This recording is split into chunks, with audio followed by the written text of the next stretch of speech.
المرسلين أما بعد فقد قال الله تعالى في القرآن العظيم أعوذ بالله من الشيطان الرجيم بسم الله الرحمن الرحيم ورفعنا لك ذكرك صلى الله وسلم رسوله النبي الكريم ونحن على ذلك من الشاهدين والشاكرين والحمد لله رب العالمين.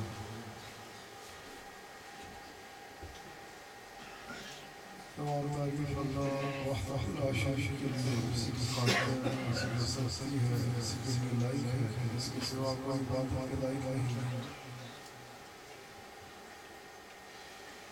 یہ بڑا مہربان ہے، بہت کریم ہے، حد سے زیادہ نوازنے والا، کرم فرمانے والا، اور مرضی فرمانے والا، کرم اور معاف فرمانے والا، درجات کا بلند فرمانے والا، بے پناہ بلند و بالا شانوں والا بادشاہ کہ جس کے فضل و کرم کی نہ تو کوئی انتہا تھی نہ ہے اور نہ ہو سکتی ہے، جس کا فضل اس کے غضب کے اوپر حاوی ہے، جس کے کرم کے ساتھ سارے معاملات مشروط ہیں کہ جسے وہ دینا چاہے کوئی روک نہیں سکتا اور جسے وہ روک دے کوئی دے نہیں سکتا. اور بے پناہ درود و سلام ہمارے آقا و مولا، ہماری جانوں کے بادشاہ، حاضر و ناظر، مختار کل، اللہ کریم کے حبیب صلی اللہ علیہ وآلہ وسلم کی ذات اعلیٰ کے اوپر کہ جن کے مقام کو، جن کی شان کو اور جن کی حقیقت کو آپ کے رب کے علاوہ کوئی اور جانتا نہیں، جن کے درود و سلام بھیجتا ہے تو اللہ کریم، جن کی آنے والی آن کو پہلی آن سے بلند تر فرما رہا ہے تو اللہ کریم، جن کے چہرہ مبارک کو ہر وقت ہر لحظہ ہر آن اپنی نگاہوں کا محور و مرکز بنا کے رکھے ہوئے ہے تو اللہ کریم، جن کے ذکر پاک کو خالصتاً آپ ہی کی خاطر بلند فرمانے کا اعلان فرمائے تو اللہ کریم، جن کی اطاعت کو اپنی اطاعت قرار دے تو اللہ کریم، اور جن کی اتباع کو اپنی عبادت اپنی بندگی قرار دے تو اللہ کریم. اور ہم سب کو ہر وقت ہر لحظہ ہر آن اپنے مولا کریم سے یہی دعا مانگنی چاہیے کہ ہمارے کریم رب اپنے فضل سے، اپنے کرم سے ہم سب کو اپنے حبیب صلی اللہ علیہ وآلہ وسلم کی ایسی کامل اتباع نصیب فرما کہ جو ذریعہ بن جائے ہم سب کے لیے اپنے آقا علیہ الصلوۃ والسلام کی خوشنودی کو پاتے ہوئے اپنے رب کی رضا کو حاصل کرنے کا. کہ کامیاب وہی ہے، فلاح اسی نے پائی کہ جس نے اپنی زندگی کو رسول اللہ صلی اللہ علیہ وآلہ وسلم کے احکامات و فرمودات کے تابع بسر کیا. اور ان محافل کے انعقاد کا مقصد بھی یہی ہے کہ ہم اپنا تعلق اپنے نبی پاک علیہ الصلوۃ والسلام کے ساتھ مضبوط کریں اور اپنے آقا و مولا صلی اللہ علیہ وآلہ وسلم کی محبت میں اپنے آپ کو غرق کریں اور ایک اپنا پکا اصول بنا لیں کہ زندگی گزارنی ہے تو رسول اللہ صلی اللہ علیہ وآلہ وسلم کے احکامات و فرمودات کے تابع. ابھی آپ نے سنا فیصل صاحب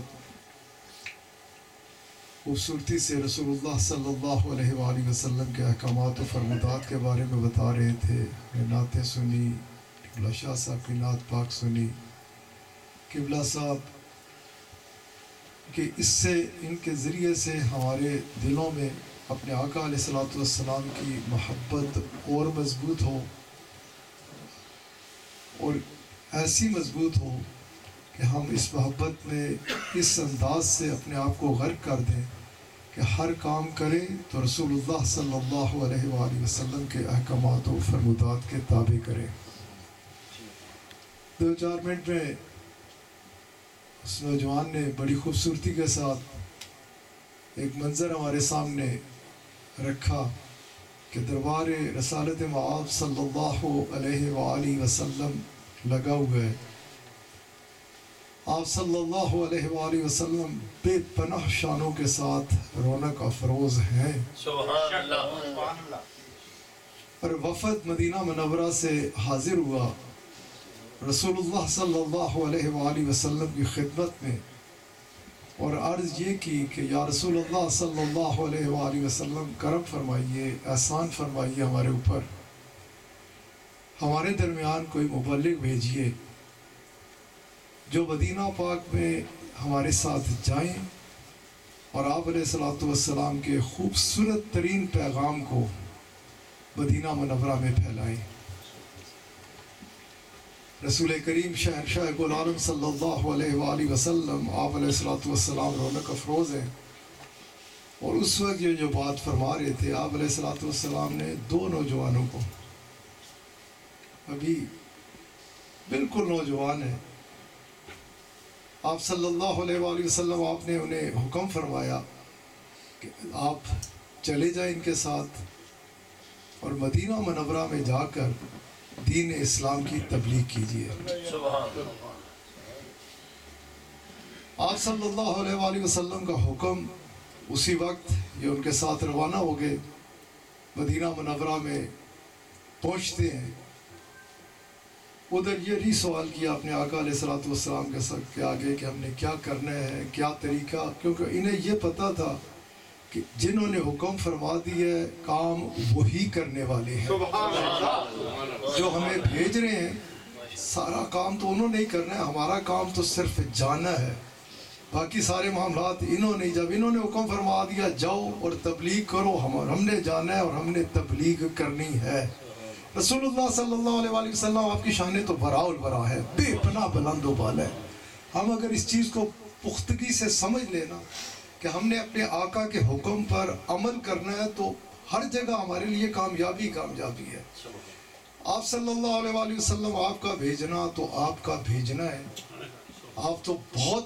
بلند و بالا ہیں، بہت بلند و بالا ہیں، بہت بلند و بالا ہے۔ آپ کے دربار پاک سے جب تعلق جڑ جاتا ہے نا، ابھی کچھ عرصہ کچھ سال پیشتر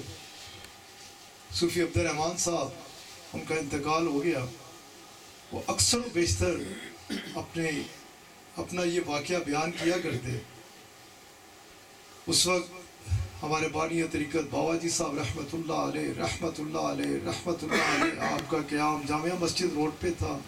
اور ادھر ہی آپ آگے مسجد میں نماز جمعہ پڑھایا کرتے تھے۔ ابھی یہ مسجد تعمیر نہیں ہوئی تھی۔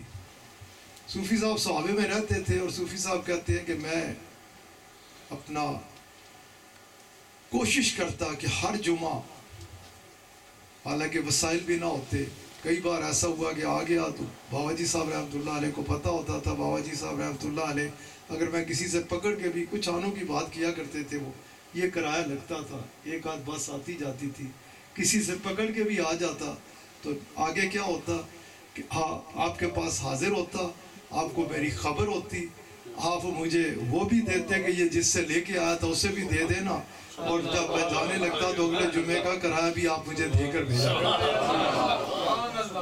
یہی صوفی صاحب انہوں نے اکثر و بیشتر سنایا کہ میں آیا آپ کی خدمت میں، آپ جب جمعے کے لیے تیار ہونے کے لیے جانے لگے تو آپ نے فرمایا کہ صوفی صاحب جاؤ، جب تک فقیر نہیں آتا آپ جا کے اس اجتماع سے خطاب کرو۔ بڑا اجتماع ہوتا تھا اس وقت، یہ جگہ جگہ مساجد نہیں ہوتی تھی، پنڈی شہر میں ایک آدھ جگہ جمعے کی نماز ہوتی تھی، جن میں سے ایک جگہ پہ یہ بابا جی صاحب رحمۃ اللہ علیہ آپ خود پڑھاتے تھے۔ صوفی صاحب کہتے ہیں 1 منٹ کے لیے تو میرے پسینے چھوٹے، کہتے ہیں میں نوجوان تھا کہ میں جا کے آپ کی جگہ پہ کھڑا ہو کے بیان کروں۔ پھر کہتے ہیں میرے ذہن میں یہ خیال آیا کہ یہ بھیج جو رہے ہیں۔ صوفی صاحب فرماتے ہیں اس کے بعد بڑا اچھا بولا کرتے تھے، فرماتے ہیں میں گیا، میں کھڑا ہو گیا، میں نے بولنا شروع کیا، پھر مجھے نہیں پتا کہ کس وقت بابا جی صاحب رحمۃ اللہ علیہ آئے، تشریف لائے، نہ میں عالم دین تھا نہ میں کوئی مقرر تھا، جب تک بابا جی صاحب رحمۃ اللہ علیہ یہ ڈاڈے واقف ہیں صوفی صاحب دے، جب تک بابا جی صاحب رحمۃ اللہ علیہ تشریف نہیں لائے میں ایسے زوردار طریقے سے بول رہا تھا کہ شاید میرے جیسا کوئی مقرر ہی کوئی نہیں، اور جب آپ آئے تو آپ نے فرمایا کہ بیٹا گھبرا گئے تھے، فقیر تو اگر کسی لکڑی کو بھی حکم دیتا۔ میں یہ بات کرنا چاہتا ہوں کہ ہمارے آقا کی شانیں بہت بلند و بالا ہے، بہت بلند و بالا اور بہت عرفہ والا ہے۔ ادھر ہی مجھے بابا جی صاحب رحمۃ اللہ علیہ کے حوالے سے ایک اور بات یاد آ گئی کہ یہ ایبٹ آباد میں ایک سلاٹ جگہ ہے، ادھر مولانا عبد الغنی صاحب رحمۃ اللہ علیہ ان کا انتقال ہو چکا، ان کی اولاد ہے آگے ماشاءاللہ بڑی پھلی پھلی ہے، کوئی